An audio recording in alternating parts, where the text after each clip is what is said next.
I know that it's Tuesday, and I think we are at 7 o'clock on the button. I want to thank you guys for joining us. Today we're meeting with Brandon Kimber, documentary filmmaker, and we're going to talk about his creative journey and also kind of where life is in your career as a documentary, what do you call it? Just a documentary filmmaker? Yeah, so just the whole thing, a documentarist. We got to come up with something cool there. Needs its own name, right? I don't know. Anyways, guys, thank you for joining us. If you've watched before, you know that we give just a few minutes. We kind of patter a little bit about last week, give folks the opportunity to sign on. We're going to talk about what Brandon has offered as a giveaway for next week. We're going to draw the names out for people who share. And I hope you guys are doing well. Did you guys catch up last week? If you did, we interviewed Tim Herron, and Tim Herron is an artist down in the Tremont area, and he has been hosting the Cleveland Pretentious Portrait Artist of Cleveland Portrait Artist. Yeah. So Tim has been gathering people for 14 years every Friday night, and he has a model, and they do portrait drawing. And sometimes there's 10, 15, 20, 30 artists who actually do portrait drawing for a weekly exercise, and then the model gets the artwork. Nice. And so he's been doing it for 14 years, and we connected and are excited to have promoted Tim and what he's doing too. And what we're going to do is in a few minutes, Beth is in the other room, we're going to give away one of Tim's original pieces of artwork. I'm assuming this is kind of in the middle. But another few minutes, and we're going to go ahead and draw this, and then we're going to jump right into this information. Folks signing on there, Beth? Mm-hmm. Yeah. Barb. Hey, Barb. How you doing? Again, we're going to go ahead and give away Tim's original piece of artwork. This is something he draws from life, and so it's not from a photograph, and this is a pastel work that he did a few years back. From and Natural History Yeah, Museum. from the Natural History Museum. He drew he drew a taxidermied, is that how you say it? Taxidermy bird? Dermified. Yeah, whatever it is, but it was from real life anyways. So what we're going to do is we're going to go ahead and, there's a Sharpie in here, but if you would reach around and grab a small,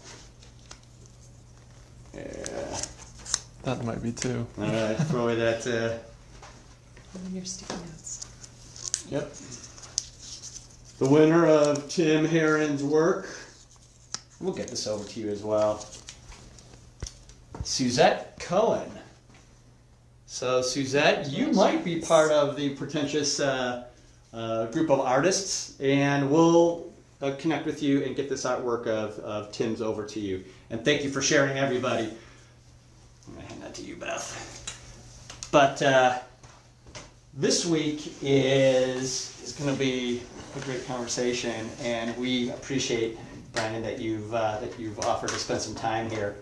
But as we walked in, and we're in your office here, I'm just kind of looking around, and there's drawings, phenomenal drawings on your wall, and you said, well, these are even drawings from back in high school, right? Yeah, high school.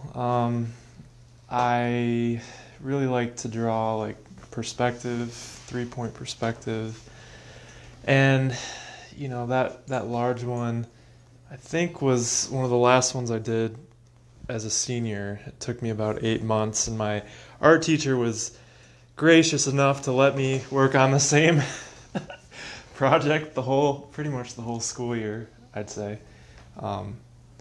The other is like a self-portrait and then an actual Spider-Man picture. But so art and creativity that's something you've been doing for a while. Yeah, I think at one point I wanted to get into doing animation, like the hand-drawn stuff, but kind of realized at the time that that medium was kind of dying as far as like at Disney probably. And, you know, computer CG animation was on the rise, and I'm like, I'm never going to be able to learn that. I can't afford. So I kind of went in the direction of video and filmmaking, because that was just something that I had done as a hobby. So Yeah. So take us back. So high school, we know that you've had some mad skills in high school. The creativity probably showed itself in your life before that. Do you have any like early memories or any recollections? I mean, I figured out that I could draw well, like by, you know, seeing something and just kind of drawing what I could see around fourth grade, Okay. fourth, fifth grade. And I would draw like Looney Tunes characters. And that just kind of continued. My art class was my favorite class. Into high school, I think around, well, do I want to date myself? Around my mom's 50th birthday, she got a video camera for her birthday, and I picked that up. And I think one of the first projects I did with my brothers was we made our own version of Home Alone. There are 2 of those films. So I wrote a script, and I had no editing software, so it was like you had to film everything in the order that it appeared in the film. And like I didn't like have the foresight to think, well, maybe one day I'll have a computer. And so, you know, if I needed a shot of a plane in the sky, you know how it's cloudy in Cleveland, I remember waiting months to find the plane. It was ridiculous. I think I gave up. I had already finished 2 and was trying to do a third one, and I gave up after that because I couldn't find my plane. So you pick up your mom's camera, you start to shoot, and that's probably the very beginning of your filmmaking. Yeah, career. I think I kind of learned, or just, you know, you watch movies and you kind of try to mimic the aesthetics that you see, like how do people shoot a conversation, or, you know, how you edit certain things. You have an establishing shot, and yeah, so I was mostly self-taught at first. That went into high school, where I would do videos for school projects, like, you know, history project. I did a documentary of our band camp with a friend, which got me in trouble because we showed things that apparently they call hazing, but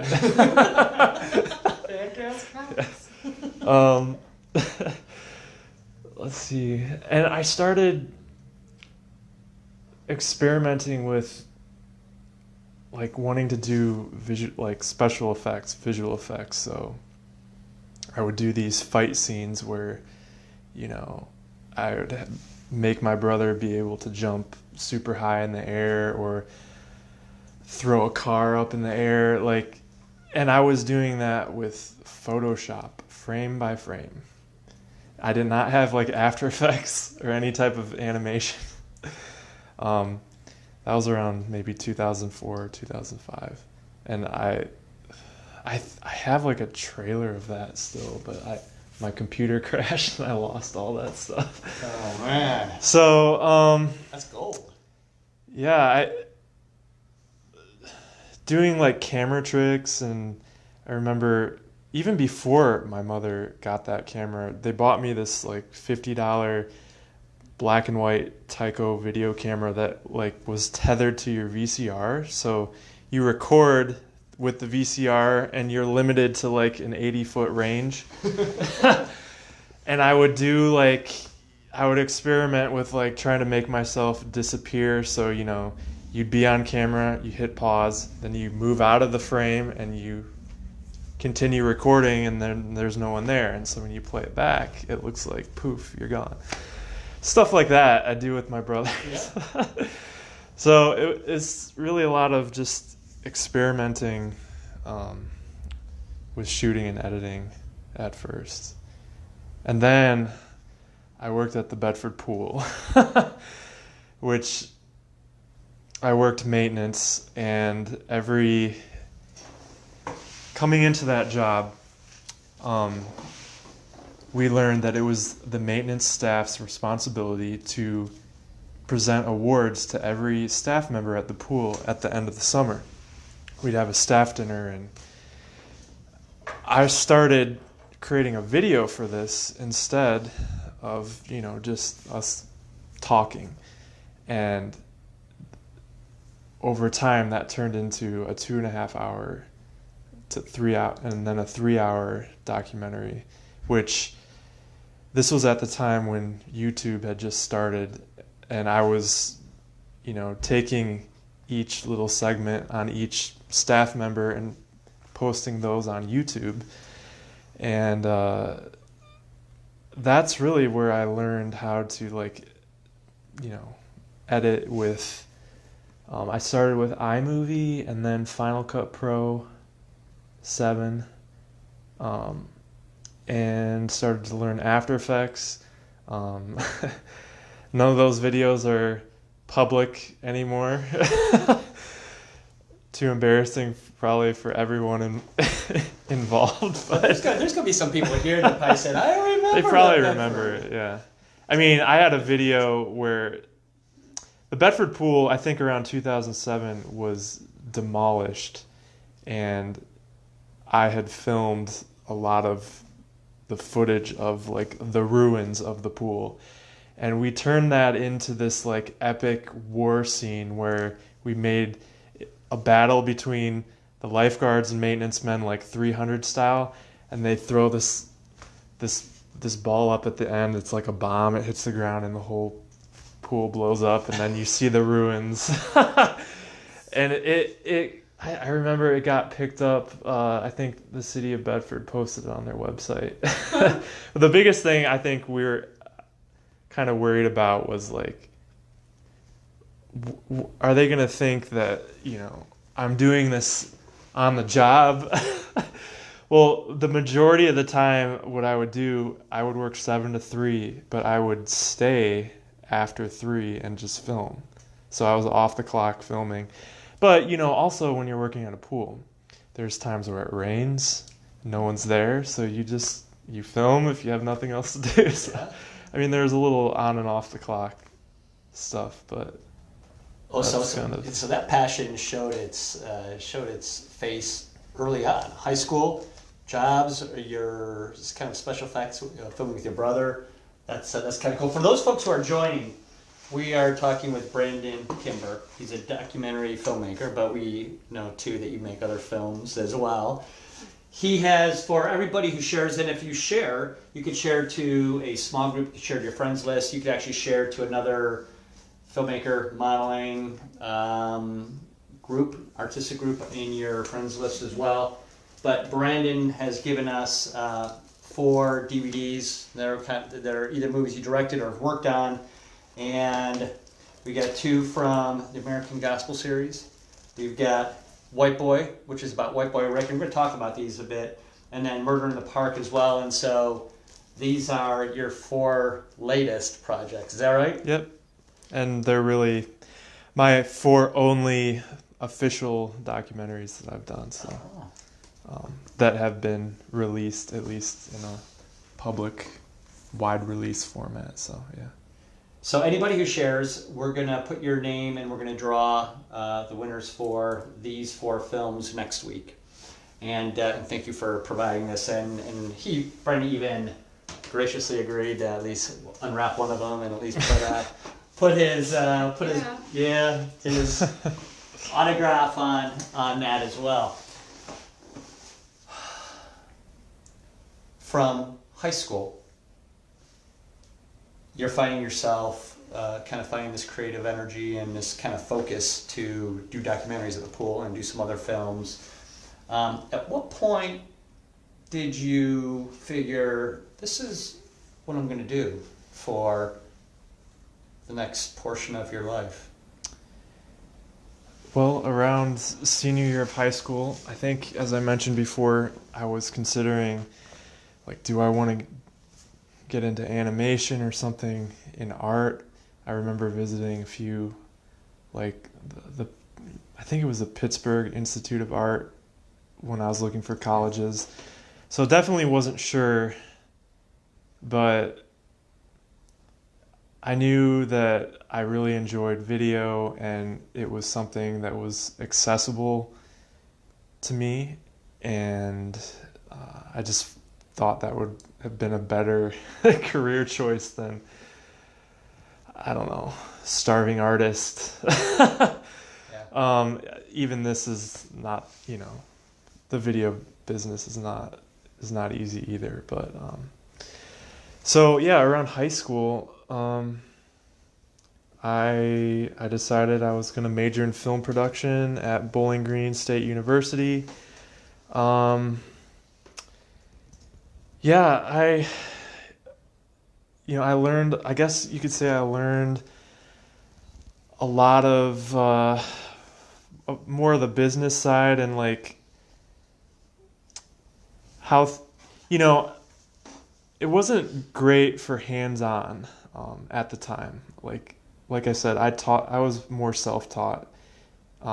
At the time, the film department at Bowling Green, it's completely different now, but they were not very well funded. It was partnered with the theater department.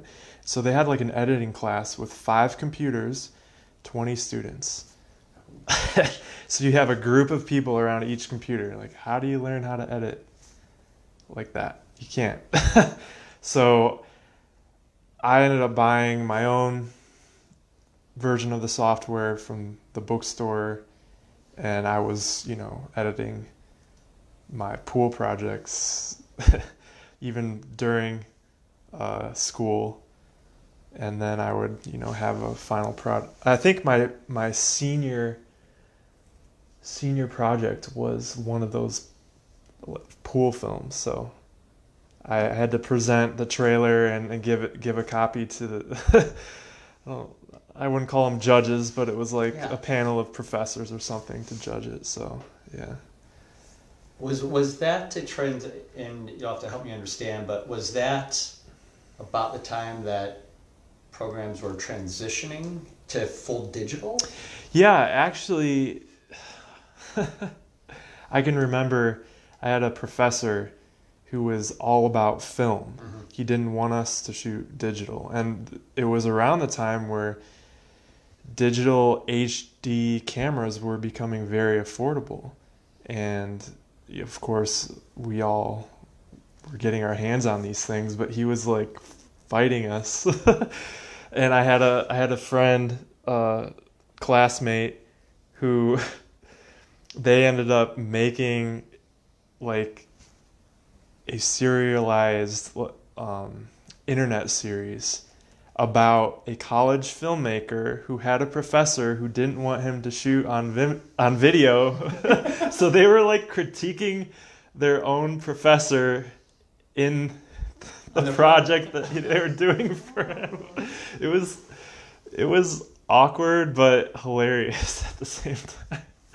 So I kind of helped a little bit with with creating like their logo, and I think I appeared in one of the episodes. Yeah. That's funny, but I mean, and that transition happens probably slowly, and at the same time, slowly for maybe university, but quickly for somebody like you. You're like, I'm just going to get up and go. I'll buy my own software. I'll shoot my own digital work. I'll edit it and I'll put it out there. And that's, I think that's pretty amazing.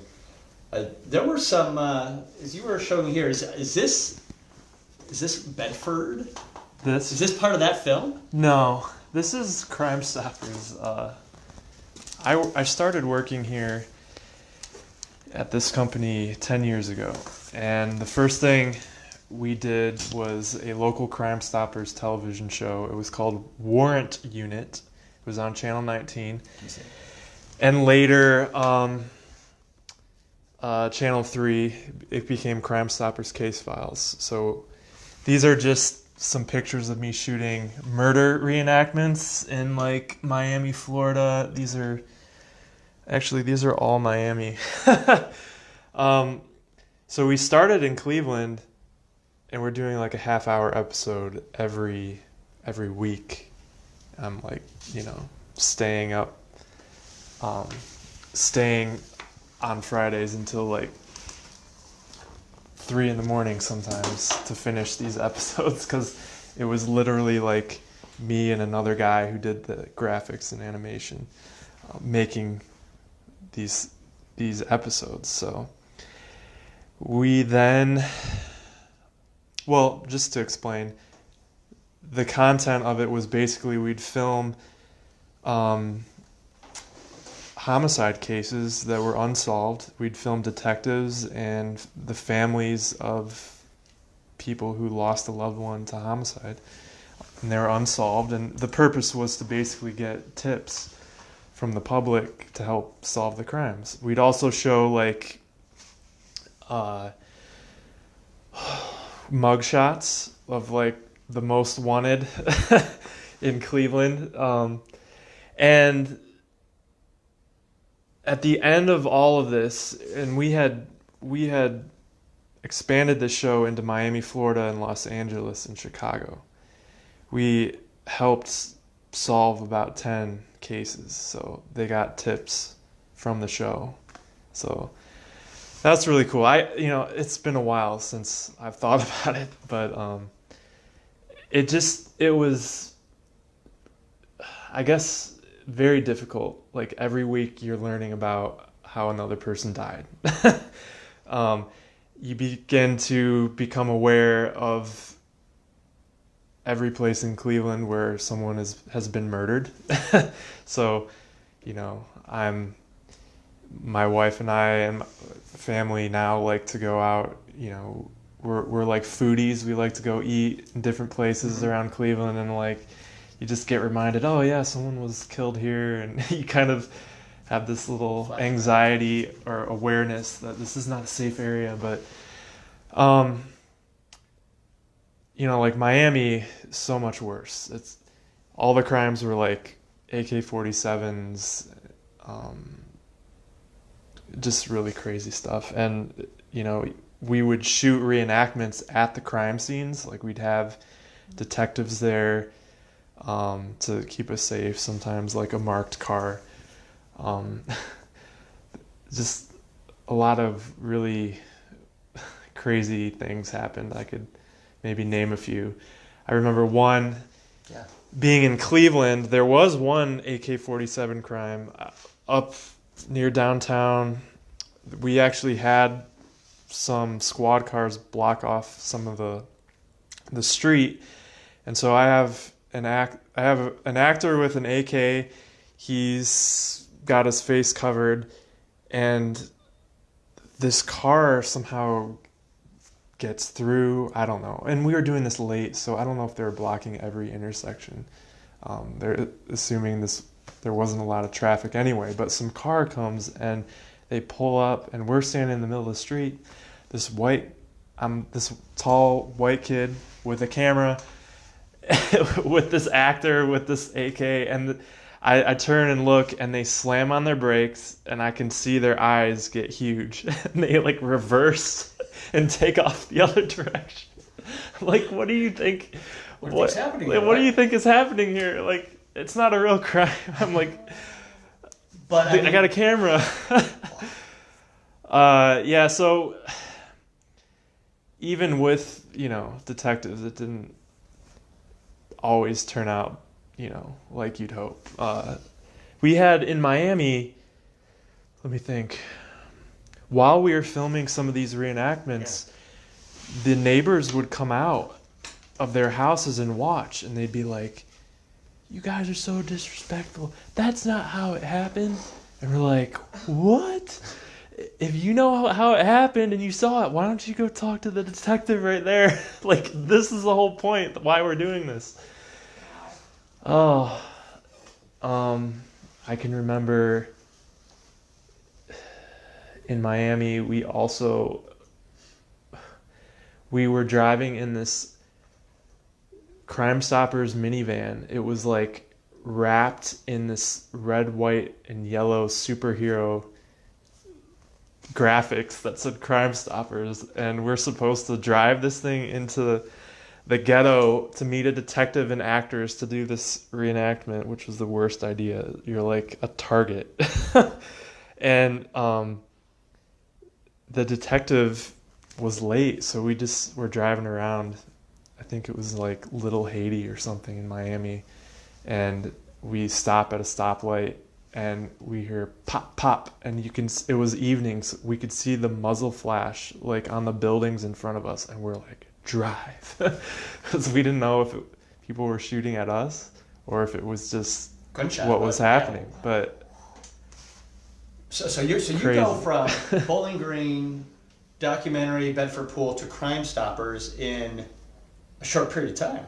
Is that right? yeah, so I graduated in 2009, and the Crime Stopper stuff went from about 2010 to 2012 or 13.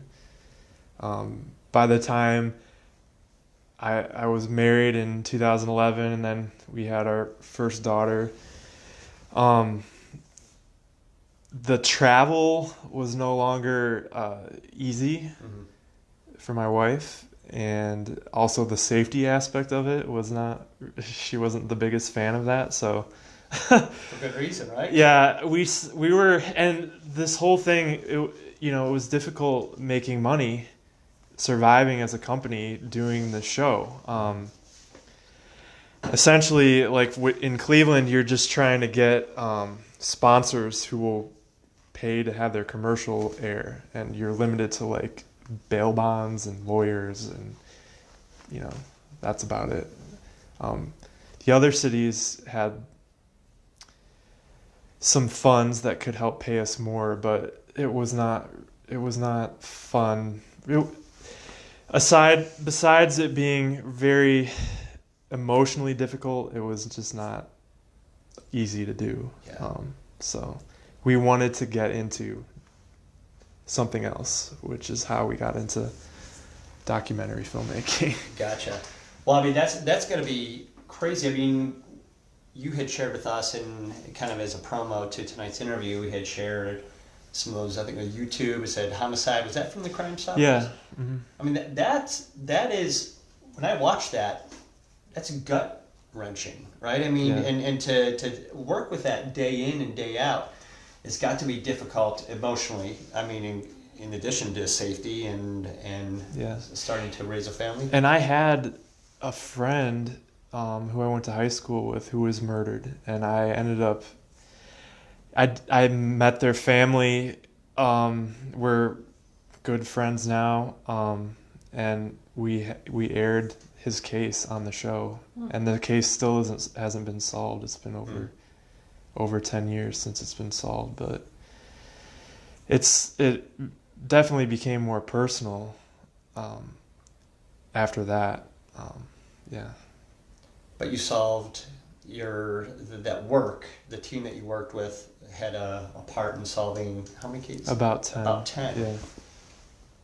Have the folks come back, the loved ones of those 10, and come back and said, have they? Has there been any acknowledgement about your part in that? Yeah, there's been some of that. It's again, like I mentioned, it's been a while since I've thought about the individual cases, but yeah. Then you go to documentary. So from Crime Stoppers, you move to, which one was that? A Murder in the Park. Murder in the Our Park. first feature. And that one's this one right here, Yep. right? Can you see that back exact? So, A Murder in the Park. After we did the Crime Stopper show in Chicago, we met a lawyer who was actually sponsoring that show, and he told us about this case that became the subject of that film. Basically said, this is a story that Hollywood could not make up. It's crazy. It's still like an injustice that needs to be fixed, and we think we need a film made to help correct the injustice. So the first thing I got was this, a journalist had written basically a 100-page summary of the whole saga of this case, which spread over 30 years. So if I can try to summarize it, in 1982 in Chicago, a man named Anthony Porter was convicted of a double homicide in Washington Park. He killed a couple sitting in these bleachers at a pool during this annual parade that happened at the end of the summer called the Bud Billiken Day Parade. And so he was convicted. Witnesses saw him. He was sentenced to death. And so this case went into the 90s. He had appealed, and his death sentence was delayed because he was fighting it, basically. And in 1999, this journalism professor named David Protess and a private investigator took on this case as part of their journalism class at Northwestern University. And this professor had freed 4 men who were wrongfully convicted and had written a book about it. It became a TV movie. And so they take on Porter's case. His death penalty is coming, like in months away. And so they start digging into this, and they find out that the witness, they talk to the witness of the crime. He recants, says what he said wasn't true, or he wasn't sure, or he was coerced by detectives or something. And then they find another man who confesses to the crime. So Porter is freed 48 hours before his execution. And this case was huge. It had a huge impact on the death penalty. The governor of Illinois, they put a moratorium on the death penalty. But the twist is that all of that was not true. That this was all a lie. This class and this professor actually freed the killer from prison and coerced an innocent man to take his place, to do a false confession. Now that seems like, how does that happen? Well, that's what the film explains. It's crazy. I don't know if you want me to get into the details, but... Well, you know what I mean? So you're going from Crime Stoppers, and these are short, 15, 20-minute or fact-finding. Then you go to a full-length movie, and it's got these twists and turns. Yeah. There's a whole different type of storytelling.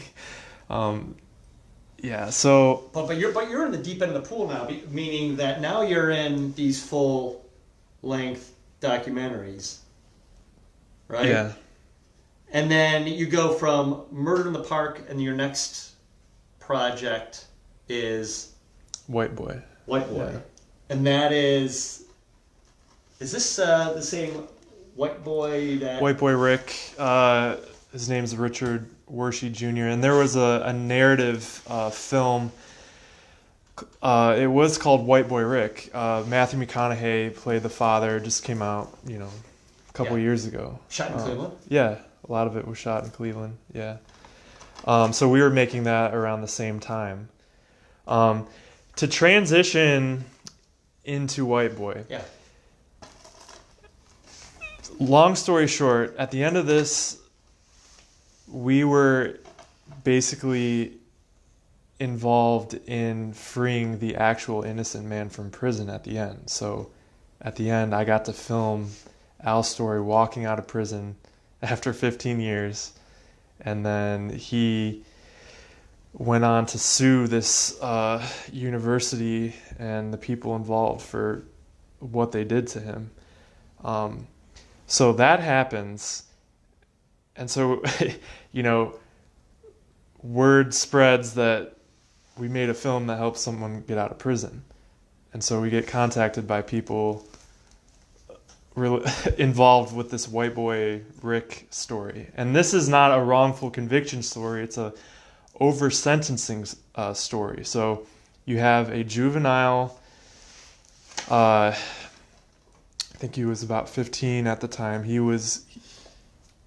got life in prison for possessing 650 grams of cocaine. They called it the 650 lifer law. So the war on drugs was going on at the time, and they were cracking down on the drug problem, and they made this law. And so he gets life in prison for just possessing cocaine. And by the time we started, and even now, he's still in a prison. The twist, I wouldn't say it's a twist as much as the other film had a twist, but the backstory is that he was actually an FBI informant.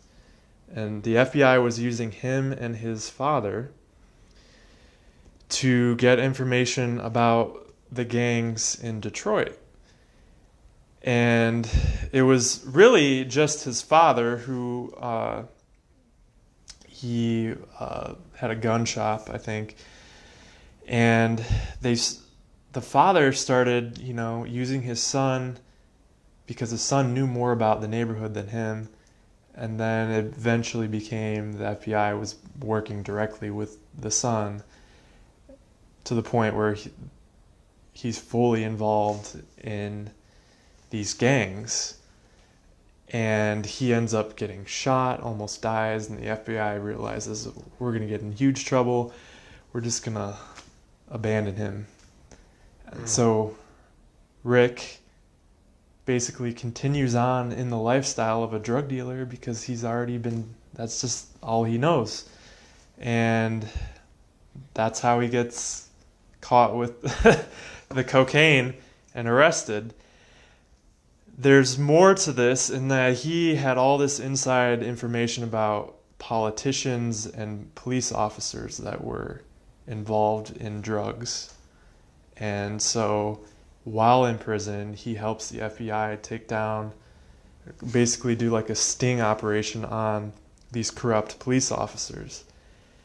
And as payback, they basically lie during his parole hearing and make it seem like he was this kingpin drug dealer and he should never be released from prison because of that he murdered all these people, which wasn't true at all. And so that's really part of the reason why he had still been in prison for so long, is because of this corruption in Detroit. It's just crazy story. Did you find yourself like waking up with anxiety during these projects, just going, okay, it seems incredibly stressful. It can be. I think part of the thing that's stressful for me, at least in the editing process, is, you have all these pieces. It's like, I would say White Boy was a little easier in editing than A Murder in the Park, because A Murder in the Park had so much, that film could have probably been an hour or more longer than it was, because there was so much we left on the cutting floor, so much information about the case. So that aspect of it, deciding how to create a story that people can follow.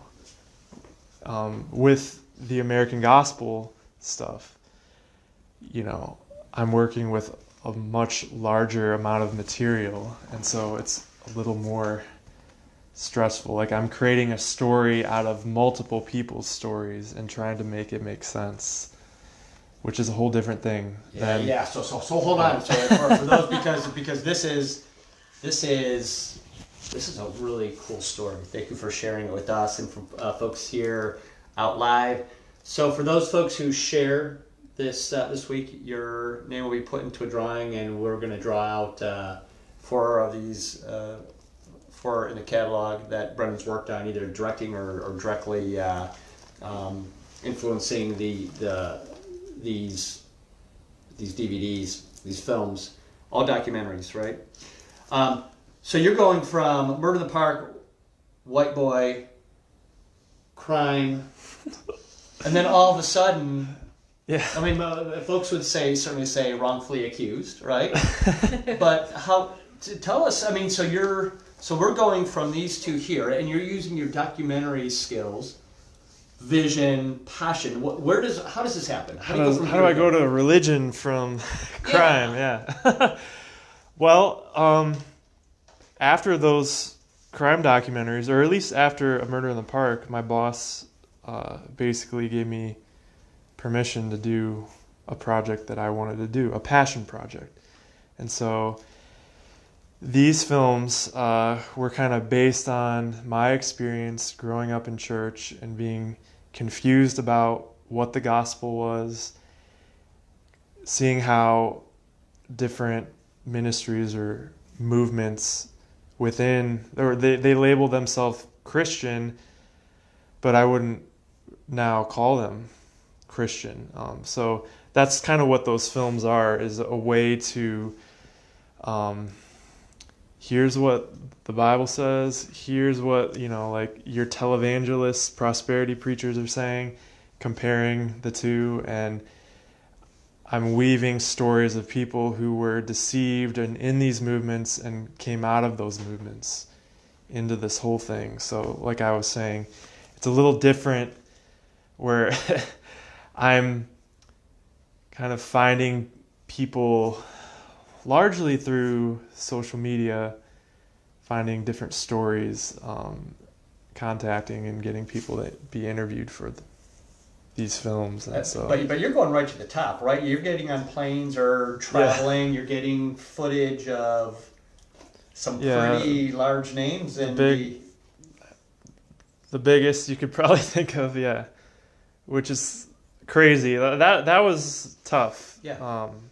I mean, when you're talking theology, this is stuff people take really seriously because you don't want to be called a heretic. You're not gonna sit down with someone you don't know and film an interview about what is Christianity in the gospel if you don't really trust this person to handle your interview and not take you out of context. Yeah. Or hopefully you're not like some weird cult leader that, is lying to them. So I started off locally interviewing pastors in this area, and it just kind of snowballed where I got a few more bigger names and they referred me to other people, and it just kept building and building. So kind of while I was doing White Boy and editing that, part-time I was filming, probably over 4 years,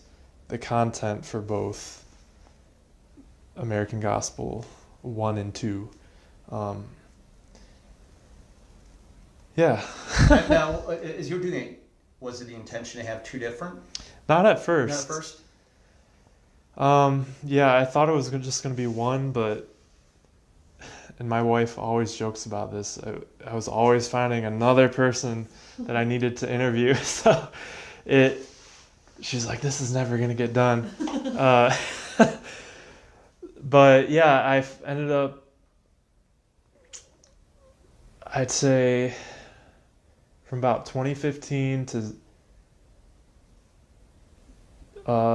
spring 2018, I had shot most everything and had finished organizing the footage. That's a whole nother story.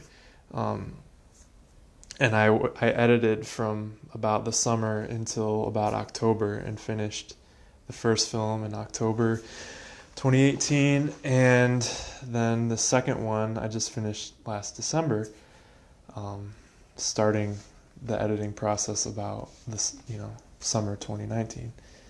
So I've been able to crank them out quickly, but it took a while to get the content shot and everything. But I imagine now, so when you say 1 and 2, 1 would be Christ alone, Yeah.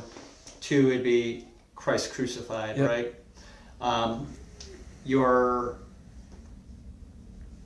Would it be accurate to say that as you were experiencing different theologies and different, and maybe things that weren't accurate biblically, you're like, what is the answer, right? And in your series of interviews,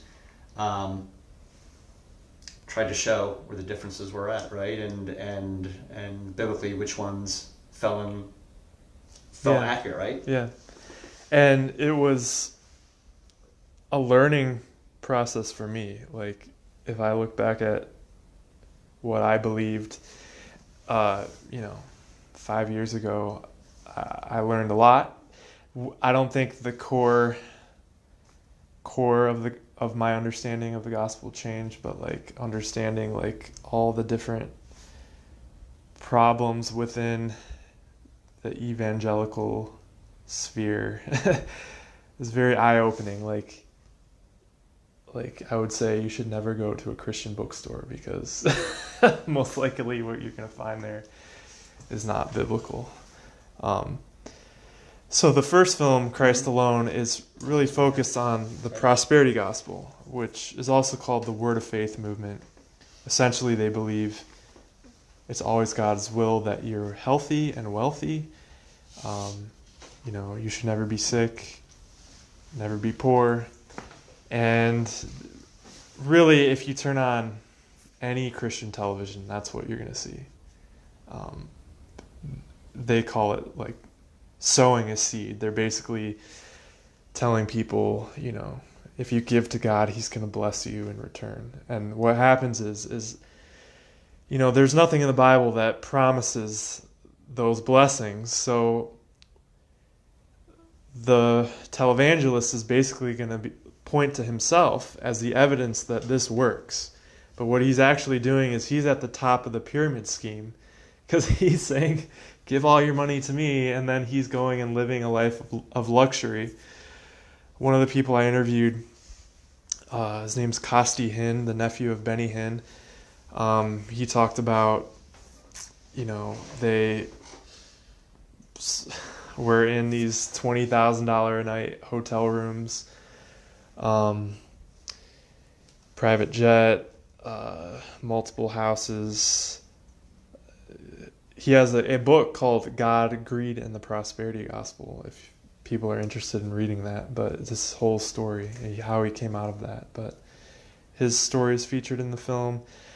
The second film, whole different topic. It's focused on progressive Christianity, which is kind of like liberal. They call it emergent Christianity. Really, it's about the cross and what it means, I guess. So what I believe about the cross and what progressive Christians believe are like almost completely opposite. Like, they would say that we serve, and I would agree that we believe in completely different gods. It's really a matter of trying to subtract or hide or deny the difficult parts of the gospel and the Bible. Things like hell, the wrath of God, the atonement. So the first film, I would say, is about Christianity plus. So you're adding to the gospel, adding promises of health and wealth and miracles. And so the second would be more of Christianity minus. So you're subtracting the offensive stuff and trying to make it like... Really, for both of these errors, what they're doing is they're trying to make the gospel or the Christian message more attractive and appealing to people. So when they they want to grow their church. The problem is then you have a bunch of churches filled with people who aren't really Christians, who don't understand the gospel. Yeah. And that's a problem. Well, so you, I mean, this is head on stuff. Now, I know just from clicking around online that American Gospel 1 has 800, 900,000 views just in, out on YouTube, really. But this thing has influenced millions of people, right? Yeah. So what's been the reaction? Well, people all over the world have, there've been volunteers wanting to do subtitle translations. We have 10 languages and probably 10 more in progress. It's been, I mean, the reach has been far beyond what I ever thought it would have been.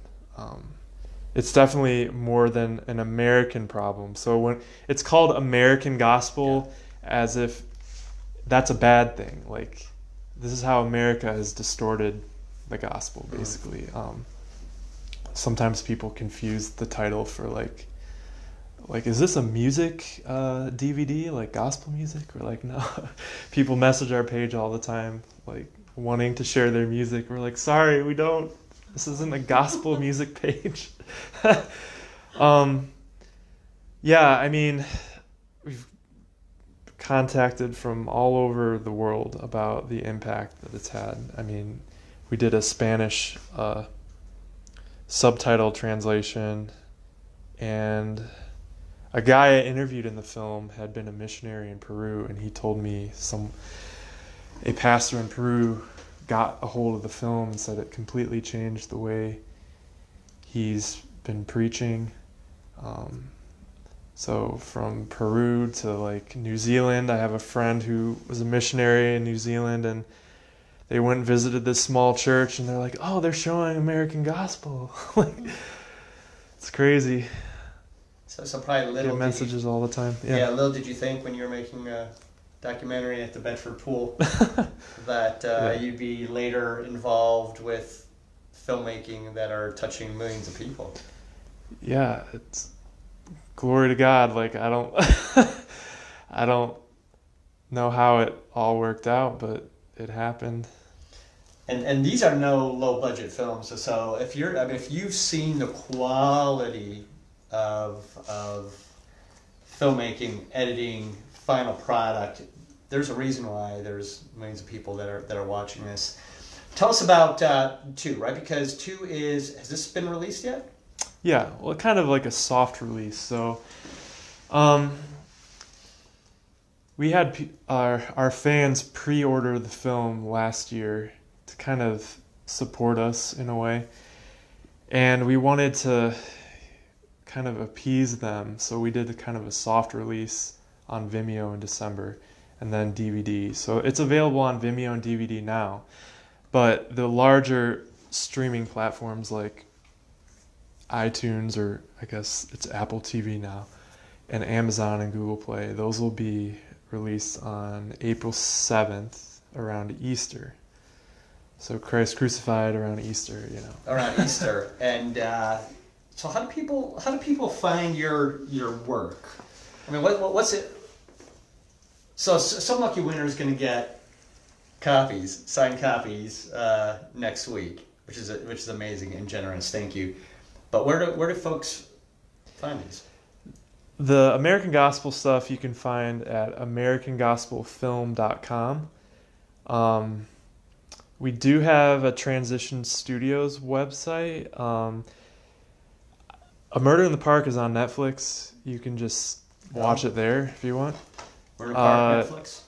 White Boy will be on Netflix soon, but it's on iTunes right now. Also Amazon. You could rent it or buy it there.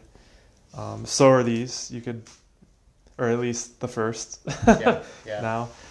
So, I mean, any of the major streaming platforms, you can just search and find. But Yeah. I don't know if we've updated our Transition Studios website in a while, so I don't know if that's worth going to. I'm sure that there's a lot of folks that are signing in. I would imagine folks are watching. A lot of folks watch this, not live, but over the next several weeks. And if there's any questions, that would be the time to ask, because we're kind of winding down here.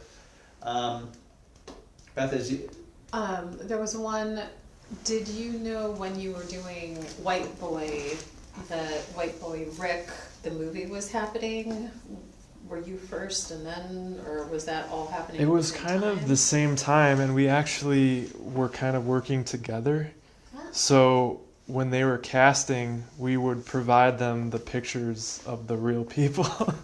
And they came to like our screening. We had it at Doc NYC, which is a documentary film fest in New York City. And some of the writers and producers were at the screening. So yeah, it was a little bit of a collaboration. So we knew of each other. Wow. Excellent. There was something else. You can talk while I scroll. there are a lot of creatives that join into this channel and watch it, and I would imagine that people will watch this for years to come too. It's 2020. 4 films. People will watch this years to come. We are here safe from coronavirus, but that's something that is in terms of putting a That could be date your stamp. next documentary. You're putting a date stamp on where we're at. Today they shut down both Most Akron universities. and Kent State were shut down for coronavirus because we've got some boys at home. But with that, there's folks that are signing on that have maybe right now there's with the accessibility of digital tools and being able to. What's some advice that you might give to newer filmmakers or people that maybe in high school or college or even later in life that have like a film passion or a passion project? Any advice? Yeah, well, if when we look for new employees when that happens, it's really important, I think, for a person to be like well-rounded in in shooting and editing, maybe even having some graphic design ability or artistic ability. It's just you become very valuable when you can wear multiple hats. When it comes to something like animation, that's highly. I mean, And there's animation in these films. we've hired people who aren't local to do that type of stuff, and that's what they specialize in. So I mean, something like that. I mean, that's a whole separate thing, I'd say. But being good at being able to light, because a lot of the stuff that I ended up having to do at our company, just because we started off very low budget, I'd have to shoot and edit and direct, be able to light my interviews, and a lot of the American Gospel stuff is just those interviews. A lot of the times it would just be me flying out to a city, rent some equipment, I'm shooting it by myself. So essentially I have like 2 cameras next to me, I'm monitoring them, but also asking the questions at the same time, which is not like the best way to do things, but I mean, it's possible if you got a low budget and you don't have a big crew. It's still possible to do some of this by yourself. And well done. Well Yeah. done. I mean, and as folks kind of click in and watch these documentaries, you'll notice that as well. Beth, did you find that other question? Yeah, it was, you said, and I would imagine this applies to many documentaries, that this was originally, the American Gospel was supposed to be one documentary. Where were you in the process when you realized, no, this is gonna be, and like, how did you decide, okay, we're gonna do prosperity gospel versus gospel? Yeah. And split that up and... I was a few months into editing the first one and probably had a better idea of how long this was going to end up being. And so I just quickly realized, this other kind of different topic needs to be on its own. And just because it would have been... they're already pretty long.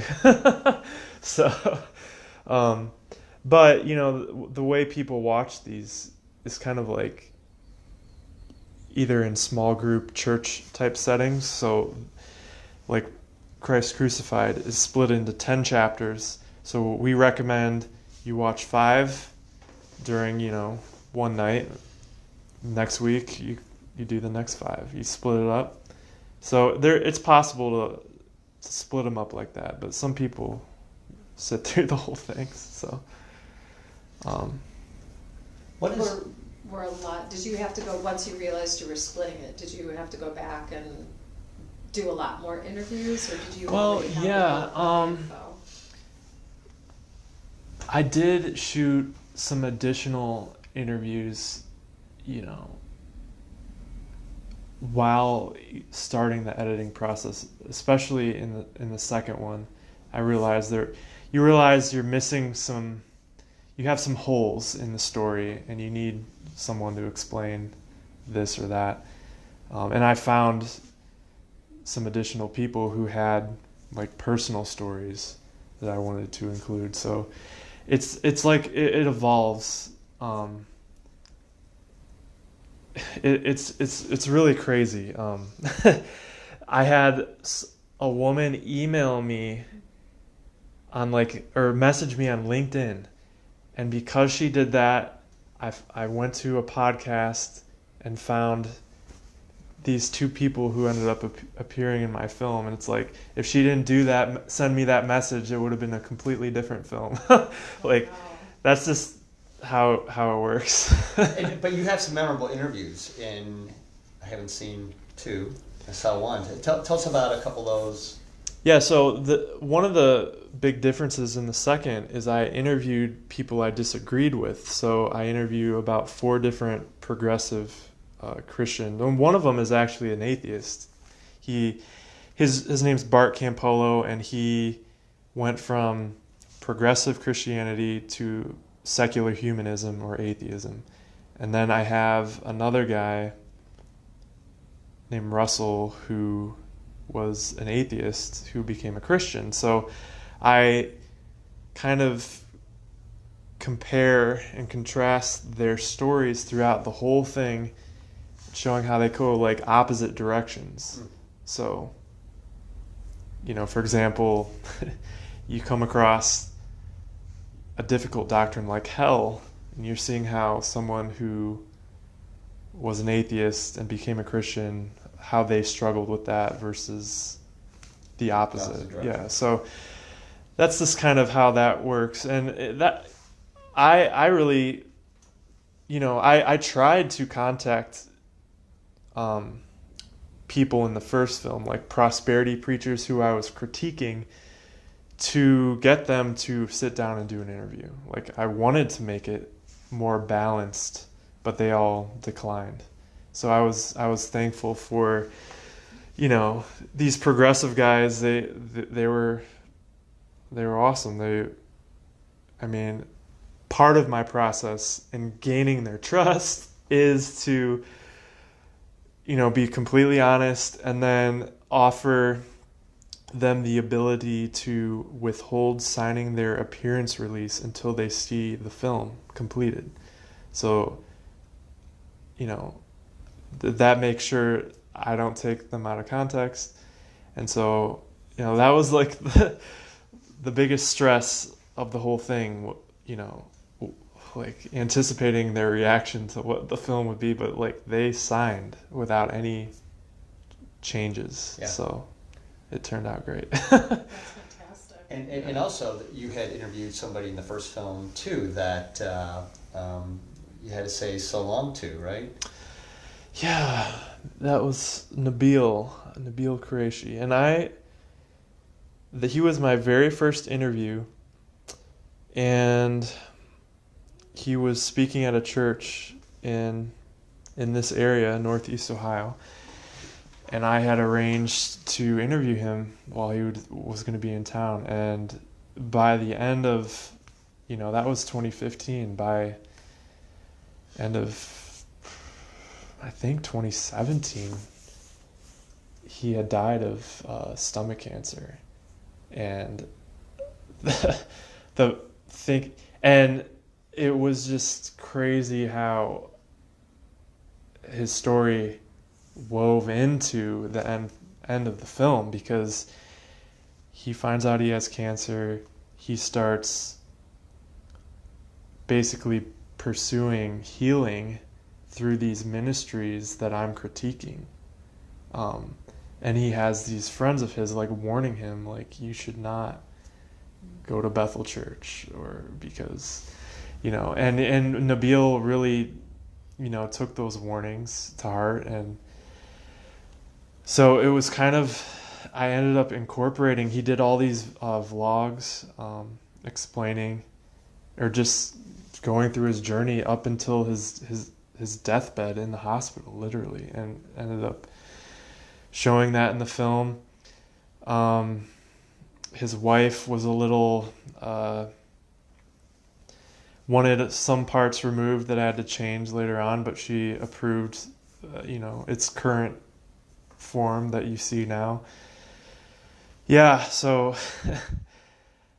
I didn't expect my first interview for, he ended up dying, and that ended up being part of the film. So like I said, things evolve and change as you're making it. It's sad, but it ended up, I think, being pretty powerful. Yeah, and I would certainly agree. In terms of those who have been with us, we've kind of talked with Brandon about his journey from Crime Stoppers to documentaries in his teenage years to Murder in the Park, White Boy, and the American Gospel series, and I think those who dial these up on Netflix, or perhaps wait and catch these out. Your last one, again, is coming out in, what was that date again? April 7th. April 7th, in time for Easter. Yep. And that's American Gospel, Christ Crucified. This has been quite a journey. I mean, I didn't expect. Beth, did you expect like this? I mean, this was great. Yeah, and Roger, man, I don't know. Should we explain how we met? Sure. When I was in, I guess, high school, my mom introduced us through church, and you were giving me advice on, career, what I should pursue as a career. It's been so long, I don't really remember anything you said, but well, it was funny is on the backside, your mom was like, Brandon really has passion for filmmaking, and I think my mom didn't really want me to go down that road at first. I think that's fair. I don't know, but she's like, I know that you're kind of in. She was probably worried about me, probably. I think that's what it was. And I was like, I'd love to sit down. Like, Roger, tell him you can't make any money in this career. I don't know. But I do remember, you were, 18, 19, 17, 18, 19, something like that. And as we met, I was like, no, this is where you belong. And I'm glad that you pursued that you were able to find the passion behind continuing this, putting your life on the line, certainly along the way, and continuing along through these DVDs. I've loved them. I've seen all of them, but I am anxious to see Christ Crucified. And again, folks, this will be available for you to watch as well. What does the future hold? Do you have plans? Do we have, is this gonna be a trilogy or what? Well, it definitely is going to be a trilogy. That's what I'm working on now. And honestly, I have a few more ideas in that American Gospel series that could happen after that. Hopefully, I can continue doing them. But you know, I don't limit myself to crime and religion only. Any compelling story, or challenging story even to tell is something I'm interested in. So Do you think you'll stay in the documentary genre? I think so. I just, you make a film that can help someone get out of prison or like impacting people in their spiritual life. You kind of get like addicted to like impacting reality, whereas like the narrative fictional stuff, it doesn't seem as exciting, and I'm maybe not as creative to come up with as interesting stories that I can find. I like meeting like the real people too. I've made friends around the country with a lot of these stories, and it's just pretty cool. Like you said, with the murder in the park, I mean, Hollywood couldn't come up with that. Yeah. Real life was way more involved and interesting than whatever you could have written down in a fiction. Yeah. At that point. And it's just something I enjoy. I mean, I wouldn't say I'll never be open to doing another type of film, but for now, this is what works with, being married with 4 young children under 7. So we'll see. That's what you're doing. Well, thank you, Brandon, for sharing your passion, your filmmaking expertise with us, the story and the journey that you've experienced. Folks, go out and check these things out, and share this video with your friends, because I think this is not only inspiring to filmmakers and creatives, but also just a fun one to listen to as well. And next week we might skip next week. It's St. Patrick's Day, and so we might skip it. Maybe we'll do a watch party. I don't know, but stay tuned. Brandon, thank you. Thank you. I appreciate it. Thank you guys for joining us. Have a great week, and we'll stay in contact.